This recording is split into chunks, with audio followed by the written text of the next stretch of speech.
શ્રી ગણેશાય નમઃ. આજના વિડીયોમાં આપણે સાંભળીશું ગાય તુલસી વ્રત કથા. આ વ્રત શ્રાવણ માસની અમાસે કુંવારી કન્યા તથા સુહાગણ સ્ત્રી બંને કરી શકે છે. શ્રાવણ માસની અમાસે સોમવાર હોય તો આ વ્રતનું સેંકડો ગણું ફળ મળે છે. અમાસના દિવસે સૂર્યોદય પહેલાં સ્નાનાદિથી પરવારે પ્રથમ ગાયનું પછી તુલસીનું પૂજન કરવું. ત્યારબાદ ગાય તુલસી વ્રતની વાર્તા સાંભળવી. ભોજનમાં લીલા રંગનું અનાજ કે શાકભાજી ન લેવા. લીલા રંગની કોઈ પણ વસ્તુ ન ખાવી. લીલા ઝાડ કે પાન તોડવા નહીં. લીલા વસ્ત્ર ન પહેરવા. આ વ્રત કરનાર કુંવારી કન્યાને મનગમતો જીવનસાથી મળે છે. સુહાગણ સ્ત્રીનું વાંઝિયામણું ટળે છે તેમજ તે પરમ સૌભાગ્યને પામે છે. એક ગામમાં શિવશંકર નામે એક બ્રાહ્મણ રહેતો. તેની પત્નીનું નામ ગુણવંતી હતું. પતિ પત્ની બંને અત્યંત ધાર્મિક વૃત્તિના હતા. તેથી તેમની પુત્રી સગુણા પણ બચપનથી જ ધર્મના માર્ગે ચાલવા લાગી. ઉંમરલાયક થયા પછી સગુણાએ મનગમતો ભરથાર પામવા માટે ગાય તુલસીનું વ્રત શરૂ કર્યું.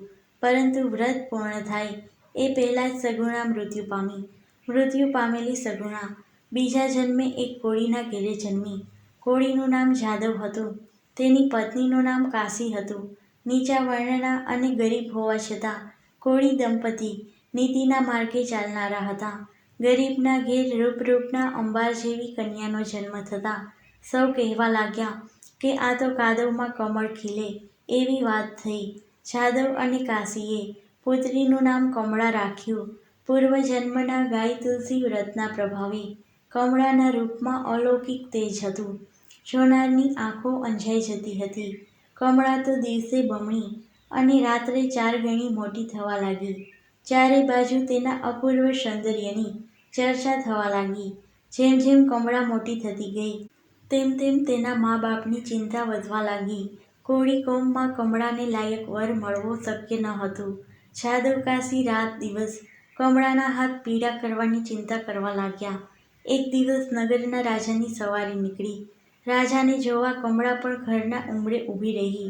રાજાની નજર કમળા પર પડતાં જ એ કમળાના રૂપથી અંજાઈ ગયો અને તેની સાથે લગ્ન કરવાનો નિશ્ચય કરી બેઠો. રાજાને 5 રાણીઓ હતી પણ 5ેય વાંઝણી હતી. મહેલે જઈને રાજાએ પ્રધાનને બોલાવી બધી વાત કરી અને કમળા તથા તેના માતા પિતાને મહેલે બોલાવ્યા.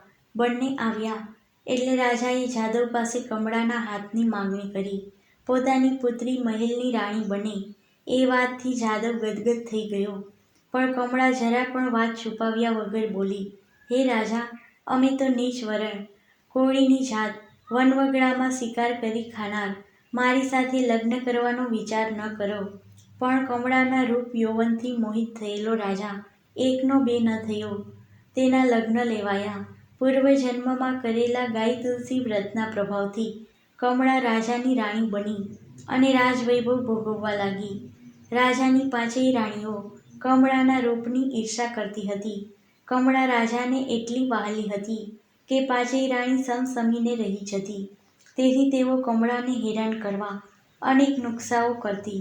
એક દિવસ કમળા મહેલના ઝરૂખે બેઠી હતી ત્યારે કેટલીક સ્ત્રીઓને 16 શણગાર સજી હાથમાં પૂજાની થાળી સાથે જતી જોઈ. કમળાએ એક સ્ત્રીને મહેલમાં બોલાવી વાત પૂછી. સ્ત્રીએ વિગતે કરીને ગાય તુલસી વ્રતની વાત જણાવતા કમળાને પણ એ વ્રત કરવાની ઈચ્છા થઈ. એ ઈચ્છા પતિને જણાવતા પતિને પણ ઘણો આનંદ થયો.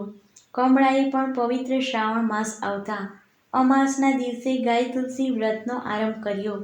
રાણી હોવા છતાં વ્રતના નિયમો જાળવ્યા. એકટાણું કર્યું. સાદું ભોજન જમી ગાય તુલસીની પૂજા કરી. પ્રદક્ષિણા કરી.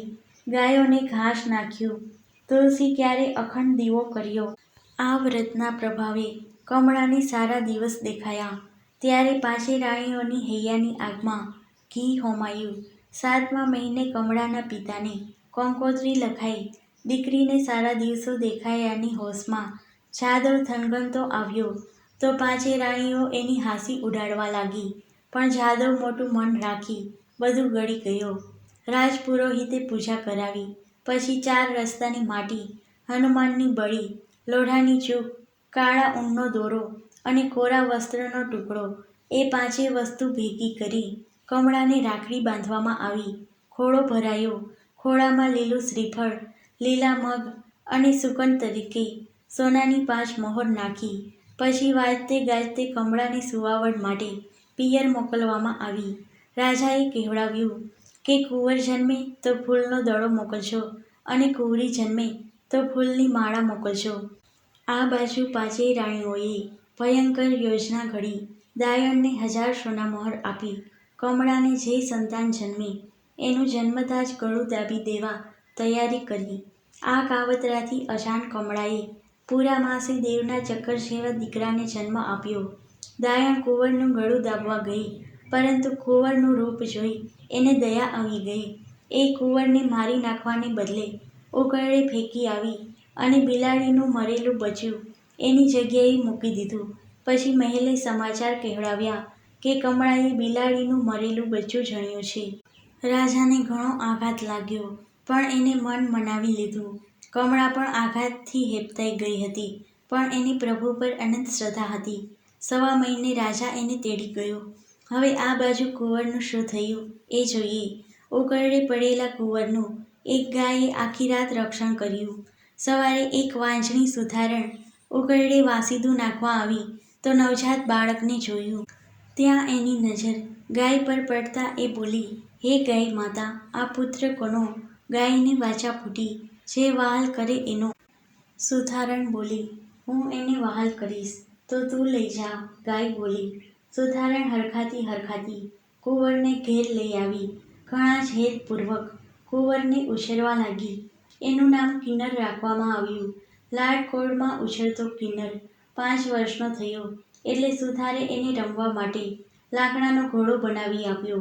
કિન્નર એ ઘોડો લઈને નદીએ ગયો અને ઘોડાને પાણી પાવા લાગ્યો. એ વખતે મહેલની મુખ્ય દાસી ત્યાં કમળના ફૂલો લેવા આવી. કિન્નરને લાકડાના ઘોડાને પાણી પીવડાવતો જોઈને હાંસી ઉડાવતા બોલી, સુથારનો છોકરો ગમાર જ હોય. લાકડાનો ઘોડો કઈ પાણી પીતો હશે? કુંવર આ અપમાન સહી ન શક્યો. પથ્થર ઉઠાવીને છૂટો ઘા કર્યો. દાસીનું કપાળ ફૂટી ગયું. દાસી દોડતી દરબારમાં ગઈ અને રાજાને વાત કરવા લાગી. સુથારનો છોકરો મહેલની દાસીને પથ્થર મારે એ વાત રાજાને અપમાનજનક લાગી. તરત સૈનિકને મોકલી કિન્નરને પકડી મગાવ્યો અને ક્રોધ કરીને પૂછ્યું, શા માટે તે દાસીને પથ્થર માર્યો? એણે મારું અપમાન કર્યું હતું. કિન્નરે નિર્ભયતાથી જવાબ દીધો, હું લાકડાના ઘોડાને પાણી પાતો હતો તો એણે મસ્કરી કરી. તે કરે જ ને. લાકડાનો ઘોડો તે કાંઈ પાણી પીતો હશે? મહારાજ, સ્ત્રી છોકરાના બદલે બિલાડીનું મરેલું બચ્ચું જણે તો લાકડાનો ઘોડો પાણી કેમ ન પીએ? આ સવાલથી રાજા વિચારમાં પડી ગયો. એ સમયે કમળા ત્યાં આવી. કિન્નરને જોતાં જ એના સ્તનમાંથી દૂધની ધારા વછૂટી. કમળા તરત જાણી ગઈ કે આ મારો જ પુત્ર છે. તરત સુથારણને બોલાવાઈ. સુથારણે સાચી વાત કહી દીધી. એ સમયે કુંવરનું રક્ષણ કરનારી ગાય ત્યાં આવી એને વાચા ફૂટી અને પાંચેય રાણીના કાવતરાની વાત જણાવી દીધી. વાત જાણી રાજા ખૂબ રોષે ભરાયો અને પાંચેય રાણીઓને શિક્ષા કરી. પરંતુ દયાળુ કમળાએ તથા કિન્નરે એ પાંચેયને ક્ષમાદાન આપ્યું. આથી પાંચેય રાણીઓનું હૃદય પરિવર્તન થયું. પાંચેય કમળાના પગે પડી ગઈ. પછી પાંચેયે ગાય તુલસી વ્રત કરવાનો સંકલ્પ કર્યો. ત્યારબાદ રાજકુમાર કિન્નરે વર્ષો સુધી રાજસુખ ભોગવ્યું. હે ગાય માતા, હે તુલસી માતા, જેવા તમે કોળી પુત્રી કમળાને ફળ્યા, તેમ વ્રત કરનાર સૌ કોઈને ફળજો. સંતતિ, સંપત્તિ અને સમૃદ્ધિ દેજો.